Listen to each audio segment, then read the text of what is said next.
कोल्हापूर शहराच्या हद्दवाढीसाठी हद्दवाढ कृती समितीच्या वतीनं आज महापालिका प्रशासक के मंजुलक्ष्मी यांच्यासोबत बैठक आयोजित करण्यात आली। या बैठकीला सर्वपक्षीय पदाधिकारी कार्यकर्ते उपस्थित होते। बैठकीत मुंबईत झालेल्या उपमुख्यमंत्री एकनाथ शिंदे यांच्यासोबतच्या बैठकीतील निर्णय विचारण्यात आला। यावर प्रशासक के मंजुलक्ष्मी यांनी प्रशासकीय अधिकारी, सचिव आणि उपमुख्यमंत्री एकनाथ शिंदे यांच्यासोबत झालेल्या बैठकीत हद्दवाढी संदर्भातील संपूर्ण माहिती देण्यात आल्याचं सांगितलं। तसंच उपमुख्यमंत्री एकनाथ शिंदे यांनी लवकरच स्थानिक लोकप्रतिनिधींसोबत बैठक घेऊन निर्णय घेऊ असं आश्वासन दिलं असल्याचं सांगितलं। यावेळी बोलताना माजी महापौर के पवार यांनी मुंबईत गडबडीत झालेल्या या बैठकीत काहीच ठोस निर्णय झाला नसल्यानं ही बैठक फोल ठरल्याची टीका केली।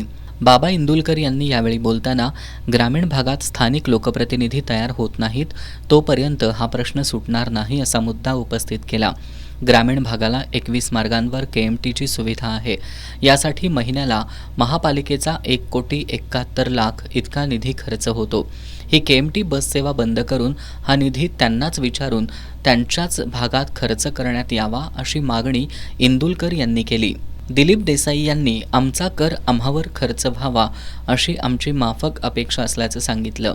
भाजपचे महेश जाधव यांनी ग्रामीण भागावर कोट्यावधीचा निधी खर्च होत असेल तर शहर विकासाविना वंचित राहणारच, त्यामुळे तुम्ही असक्षम आहात, नियोजन शून्य आहात असा आरोप त्यांनी महापालिका प्रशासनावर केला। मनसेचे राजू जाधव यांनी हद्दवाढीची नेहमीच चर्चा होते पण ठोस भूमिका घेतली जात नाही, या सगळ्याला स्थानिक आमदार जबाबदार असल्याचा आरोप केला। जर यावर काही ठोस भूमिका घेतली गेली नाही तर एक दिवस या आमदारांच्या गाड्या मी फोडणार असा इशारा त्यांनी या बैठकीत दिला। या बैठकीत बाबा पार्टे यांनी नुकतेच निलंबित करण्यात आलेले गिरीश फोंडे यांचा मुद्दा उपस्थित केला। हद्दवाढला विरोध करणाऱ्या गावांनी काही दिवसांपूर्वी गाव बंद हे आंदोलन पुकारलं होतं। यामध्ये तुमचे 200हून अधिक कर्मचारी सहभागी झाले होते, मग त्यांच्यावर कारवाई का नाही असा सवाल त्यांनी उपस्थित केला। या बैठकीत ग्रामीण भागाला पुरवण्यात येणारी KMTची सुविधा तात्काळ बंद करावी अशी मागणी करण्यात आली। जर असं झालं नाही तर 16 एप्रिलनंतर आम्ही स्वतः ग्रामीण भागाच्या KMT बंद करू असा इशारा देण्यात आला। यावेळी अशोक भंडारी, चंद पदाधिकारी, कार्यकर्ते मोठ्या संख्येनं उपस्थित होते।